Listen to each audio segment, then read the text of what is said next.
Welcome back to Time Travelers. Today we are exploring 5 untold stories in history. Well, not completely untold, or we wouldn't know about them.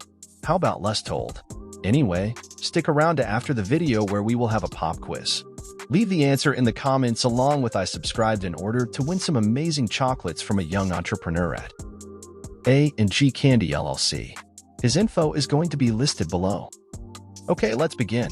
There are countless untold stories from history that are both fascinating and often overlooked. From lesser-known events during major wars to the lives of extraordinary individuals who made a significant impact but aren't widely known, there's a wealth of compelling narratives waiting to be discovered. Here are 5 untold stories. Can you guess what number 1 is? Number 5, Operation Paperclip. Operation Paperclip was a secret program conducted by the United States intelligence agencies, primarily the Office of Strategic Services, OSS, and later the Central Intelligence Agency, CIA, after World War II. The operation aimed to recruit German scientists, engineers, and technicians, including some who had been active members of the Nazi Party and the SS, to work for the United States. The primary goal was to gain their expertise in various fields, particularly in rocketry and other advanced technologies, to enhance American military and technological capabilities during the Cold War. Key details about Operation Paperclip include: as World War II came to an end in 1945, both the United States and the Soviet Union sought to acquire German scientific and technological knowledge. The U.S. government, under President Harry S. Truman, recognized the value of German expertise in areas such as rocketry, aerospace engineering, and chemical weapons. The fear of Soviet influence and the desire to gain a technological edge in the emerging Cold War played a significant role in initiating Operation Paperclip. Operation Paperclip involved the recruitment of German scientists, engineers, and technicians who had skills and expertise relevant to U.S. interests.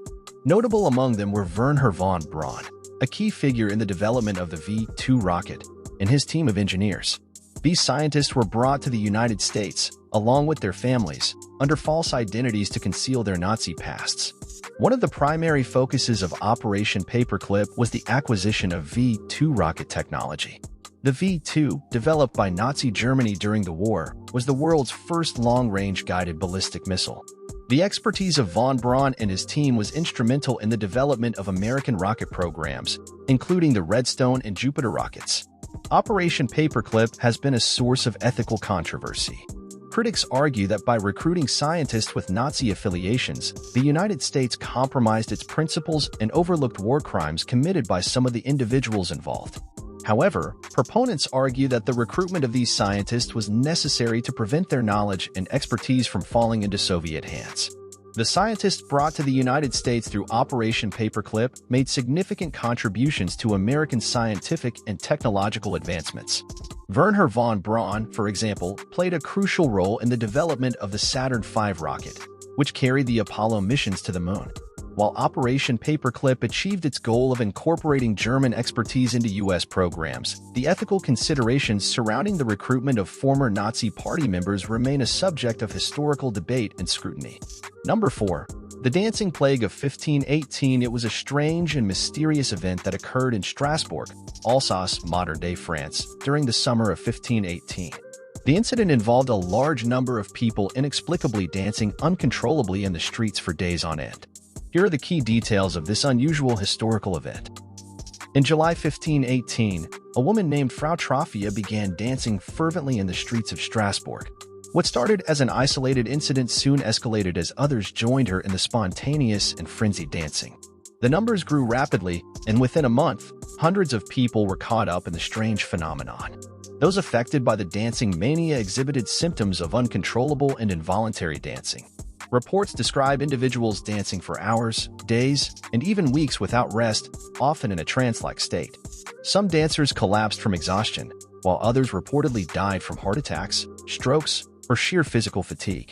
As the dancing epidemic intensified, authorities became concerned about the well-being of the affected individuals. Physicians of the time, lacking a scientific understanding of the situation, attributed the phenomenon to hot blood or a disturbance of the humors. Various remedies, including music and additional dancing, were suggested as potential cures. The dancing plague had a significant social and cultural impact on Strasbourg. The city council sought to control the situation by organizing public spaces for the dancers and even hiring musicians to accompany them in an attempt to exhaust them. The event drew crowds of onlookers and became a spectacle. Over the centuries, various theories have been proposed to explain the dancing plague. Some historians and scholars suggest that the phenomenon may have been a form of mass hysteria, triggered by stress, famine, or other socio-economic factors. Others propose that it could have been a result of poisoning or environmental factors. The dancing plague of 1518 was not an isolated incident. Similar outbreaks of compulsive dancing occurred in other European cities in the medieval and early modern periods. These incidents often shared characteristics of mass hysteria and the spread of contagious behavior. The dancing plague of 1518 remains one of history's most perplexing and unexplained events. While modern medical and psychological understanding allows for speculation about the possible causes, the true nature of this strange episode continues to intrigue historians, scientists, and those interested in the peculiarities of human behavior throughout the ages. Number 3, we have the Navajo Code Talkers were a group of Native American Marines who played a crucial and highly classified role during World War II, using their native Navajo language as an unbreakable code to secure communications on the battlefield. The Navajo Code proved to be one of the most effective and secure means of encoding messages during the war. Here are key details about the Navajo Code Talkers. In the early stages of World War II, the U.S. military sought a code that would be extremely secure and resistant to enemy code breakers. Philip Johnston, a civil engineer who grew up on the Navajo reservation and spoke the language fluently, proposed using Navajo as a code. The Marines recruited several Navajo men, who went through rigorous training to become code talkers. The Navajo language was an ideal choice for a code because it was unwritten, extremely complex, and spoken only by a small population. The code talkers developed a system where they assigned a Navajo word to each letter of the English alphabet, often using Navajo words that had a corresponding initial letter in English.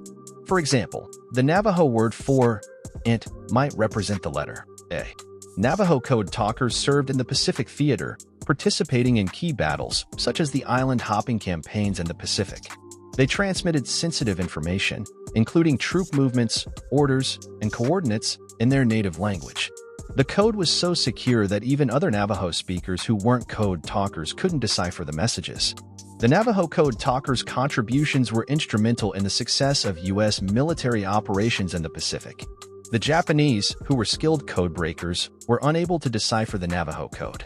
The code talkers played a vital role in maintaining secure communication, preventing critical information from falling into enemy hands. The work of the Navajo code talkers remained classified for many years after the war. It wasn't until 1968 that the U.S. government declassified information about the code talkers, and their contributions were officially recognized. In 2001, the original 29 code talkers received the Congressional Gold Medal, and in the following years, additional recognition and honors were bestowed upon them. The Navajo Code Talkers story is a remarkable chapter in military history, highlighting the ingenuity, bravery, and cultural contributions of these individuals who played a pivotal role in the success of Allied forces during World War II. Almost there, we are at number 2. The Harlem Hellfighters, officially known as the 369th Infantry Regiment, were an African-American unit that served with distinction during World War I. They earned their nickname, the Harlem Hellfighters, for their bravery and combat prowess on the front lines. Here are some key details about the Harlem Hellfighters. The 369th Infantry Regiment was originally a National Guard unit from New York. When the United States entered World War I in 1917, the regiment faced racial segregation and discrimination. Despite this, the soldiers were determined to prove their valor and patriotism. Due to racial prejudices within the U.S. military, the Harlem Hellfighters were assigned to the French Army for combat duty. The French, facing a severe shortage of troops, were more willing to accept African-American soldiers. The Hellfighters trained under French command and were equipped with French weapons and gear. The Harlem Hellfighters spent more time in continuous combat than any other American unit during World War I. They served on the front lines for a total of 191 days, enduring harsh conditions and fierce battles in both defensive and offensive operations. The regiment demonstrated exceptional bravery in the face of adversity. They participated in major battles, including the Meuse-Argonne Offensive, one of the largest and bloodiest campaigns of the war. The Harlem Hellfighters never lost a foot of ground nor had a man taken prisoner, earning them a unit-wide croix de guerre from the French government. The Harlem Hellfighters were not only warriors but also cultural ambassadors. They brought the sound of jazz to Europe, introducing this unique American musical genre to a global audience. The band, led by Lieutenant James Reese Europe, played a significant role in popularizing jazz in France and beyond. After the war, the Harlem Hellfighters returned to the United States as heroes, yet racial tensions persisted. Despite their remarkable service, the struggles for civil rights continued.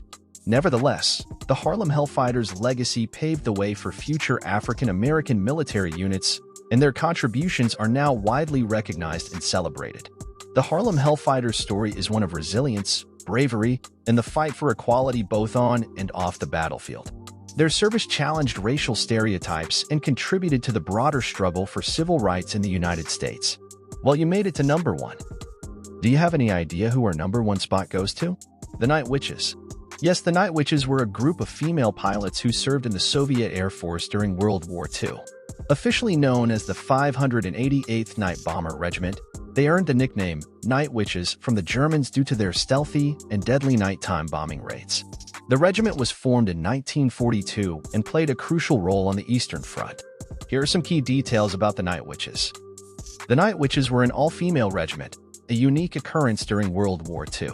The women in the regiment, many of whom were in their late teens or early 20s, came from diverse backgrounds and had various levels of flying experience.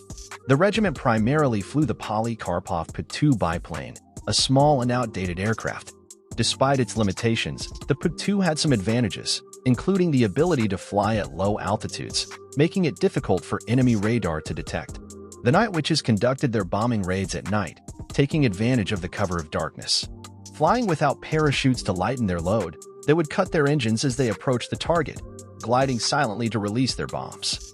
This tactic not only made them difficult to detect but also earned them the Witches moniker, as the Germans likened the sound of their gliding planes to broomsticks. The Night Witches faced numerous challenges, including harsh weather conditions, limited resources, and the constant threat of enemy anti-aircraft fire. Despite these difficulties, they carried out thousands of successful missions, targeting German positions, supply depots, and other strategic locations. The Night Witches were highly effective in their missions, causing significant disruption to the German forces. The regiment flew over 30,000 sorties and dropped around 23,000 tons of bombs during the war. Their bravery and accomplishments earned them respect, and several Night Witches received commendations and awards for their service. The Night Witches' story is a testament to the bravery and determination of these female pilots who defied societal norms and played a vital role in the Soviet war effort against the German forces on the Eastern Front. Their contributions were significant but, for a long time, went unnoticed in mainstream historical narratives. Okay, pop quiz time. We are going to keep it simple on this one. What was the woman named that began dancing fervently in the streets of Strasbourg? Put your answers in the comments along with I subscribed in order to win free chocolates from A&G Candy LLC. Well, there you have it, time travelers, 5 untold stories in history. Thank you for tuning in. Don't forget to like, comment, and subscribe for more amazing history.